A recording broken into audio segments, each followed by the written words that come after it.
rising stars, welcome to my channel that is Aura Learning with Simran, where you will get all complex topic in a very simplified way.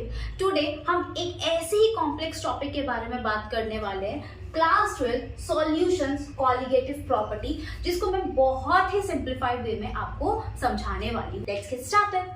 सी, सबसे पहले जब हम किसी भी colligative property की बात करते हैं, डिफाइन कॉलिगेटिव प्रॉपर्टी की. क्या होती है कॉलिगेटिव प्रॉपर्टी?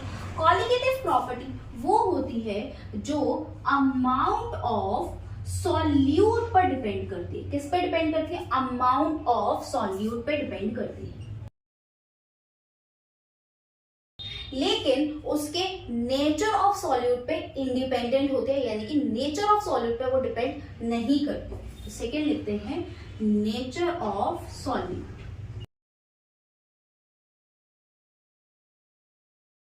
कि वो प्रॉपर्टीज जो सिर्फ अमाउंट ऑफ सॉल्यूट पे डिपेंड करती है, बट नेचर ऑफ सॉल्यूट पर बिल्कुल भी डिपेंड नहीं करती.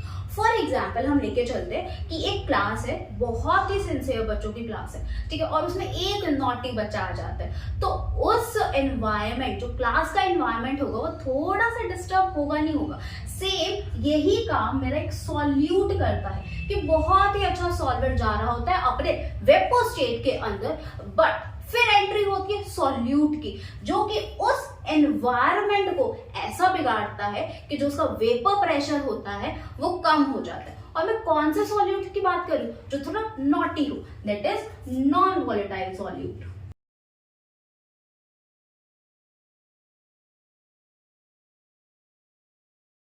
ठीक है, समझ आया?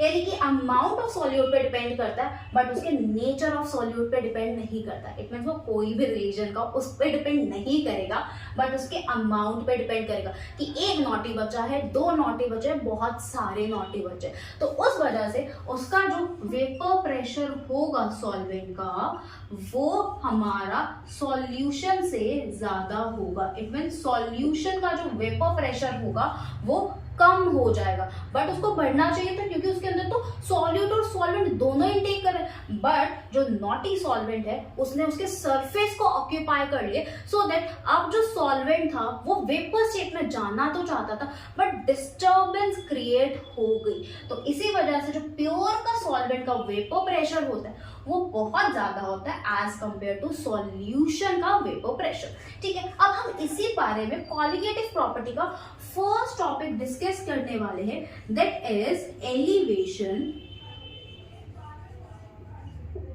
इन बॉइलिंग पॉइंट.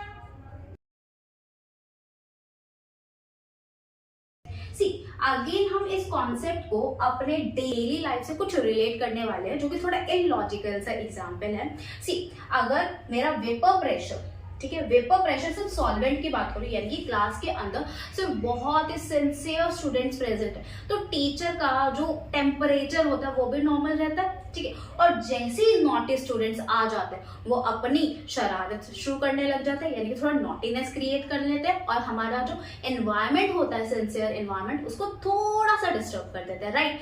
तो टीचर का जो टेम्परेचर होता है वो क्या हो जाता है? बढ़ जाता है ना. सेम यही कॉन्सेप्ट हम इसमें अप्लाई करने वाले. इसमें हमने क्या किया? Elevation in boiling point. जो सॉल्यूशन का अब वेपर प्रेशर होगा वो तो कम हो गया, राइट. अब जो सॉल्यूशन का वेपर प्रेशर तो कम हो गया, बट यानी कि डिस्टर्बेंस तो हमारी बढ़ गई, तो मैम का जो टेम्परेचर होगा वो भी बढ़ जाएगा. सेम उसी रीजन से जो बॉइलिंग पॉइंट होता है वो भी सॉल्यूशन का बढ़ जाता है. इट मींस वेपर प्रेशर तो डिक्रीज हुआ सॉल्यूशन का, बट जो बॉइलिंग पॉइंट है वो इंक्रीज करना पड़ेगा, राइट. तो हम इसी कॉन्सेप्ट को समझने वाले कि एलिवेशन इन बॉइलिंग पॉइंट में कैसे एलिवेशन हुआ, इसका मैथमेटिकली एक्सप्रेशन हम लिखने वाले और इसका ग्राफ डिस्कस करने वाले इस पर्टिकुलर वीडियो में. जब हम इसके ग्राफ की बात करते हैं तो सबसे पहले मैं एक वाई एक्सिस और एक एक्स एक्सिस ड्रॉ करते हैं. वाई एक्सिस पे हम वेपर प्रेशर लिखते हैं, ठीक है, वाई एक्सिस पर वेपर प्रेशर लिखा, और यहाँ पे हम टेम्परेचर मेंशन करते हैं, और जनरली टेम्परेचर किस में लिया जाता है? केल्विन में मेंशन किया. ठीक है, अब क्या किया मैंने यहाँ पर दो ग्राफ्स बनाए. ठीक है, 1 और 2। ठीक है, ये ग्राफ मैंने बनाया। उसके बाद अगर मेरे को यहाँ पर बताने कि ये वाला ग्राफ किसका होता है, हमें पता है क्या तो वो सॉल्वेंट का हो सकता है, राइट, या वो सॉल्यूशन का होगा। और एज वी नो, जो अभी हमने डिस्कस किया, जो वेपर प्रेशर होता है किसका, प्योर सॉल्वेंट का, वो हमेशा ज्यादा होता है सॉल्यूशन से, राइट। तो सेम मेरे पास दो कंडीशन है, एक वेपर्स की यानी कि प्रेशर की कंडीशन है और दूसरी टेम्परेचर की कंडीशन है। सपोज मैंने क्या किया, एट कांस्टेंट टेम्परेचर लिया, क्या करती हूँ मैं, टेम्परेचर को कांस्टेंट रख देती हूँ। इट मींस मैंने यहाँ पर टेम्परेचर ले लूँ और वहां पे इस चीज को मैंने कांस्टेंट रख दिया। आई होप ये स्ट्रेट लाइन आई हो, ठीक है, मैंने यहाँ पर इसको कांस्टेंट रख दिया। अब यहाँ पर इसे दो पॉइंट्स पे इस लाइन को इंटरसेक्ट किया, इस वाली लाइन को यहाँ पर और इस वाले ग्राफ को यहाँ पर इंटरसेक्ट किया। तो मैं यहाँ से एक ऐसे ड्रॉ कर देती हूँ, ठीक है। जब मैंने ड्रॉ किया तो मेरे पास यहाँ पर एक प्रेशर आया और यहाँ पर एक प्रेशर की वैल्यू आई, P से अभी इसको रिप्रेजेंट करते हैं, यानी कि दो प्रेशर की कंडीशंस आई है मेरे पास। अब बताओ, अगर मैं मूव करूंगी ऊपर तो ये वाली वैल्यू ज्यादा होगी और ये वाली वैल्यू कम होगी। अब बताओ ज्यादा वैल्यू किसकी होनी चाहिए, सॉल्वेंट की। It means this is the pure vapour pressure of solvent, and ये नीचे वाली कम वाली वैल्यू किसकी होनी चाहिए थी, सॉल्यूशन की होनी चाहिए।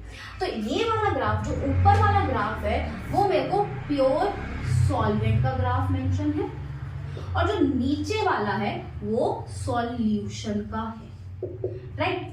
अब मैं इसको एट कांस्टेंट टेम्परेचर की कंडीशन पे भी देख सकती हूँ, और अगर मेरे को देखना हो एट कांस्टेंट वेपर प्रेशर, अगर मेरे को इसको वेपर प्रेशर की कंडीशन में देखना तो कैसे देखेंगे, मैं इसी ग्राफ पे बना के दिखाऊं आपको।